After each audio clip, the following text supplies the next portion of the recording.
Grapes again sa ating snack. Pahaba to na grapes guys, seedless. Ayan, ito yung mga maliliit niya oh. Ayan. Mungkos. Matamis na grapes to guys. Hindi yung typical na bilog, ito ay pahaba na grapes. Ayan oh.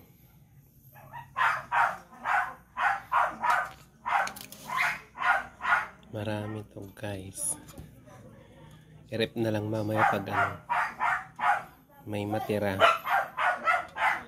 Ayan ang grapes. Isang maliit na planggana. Plangganita pala. Maraming merienda. Ang grapes for snack. Thank you for watching.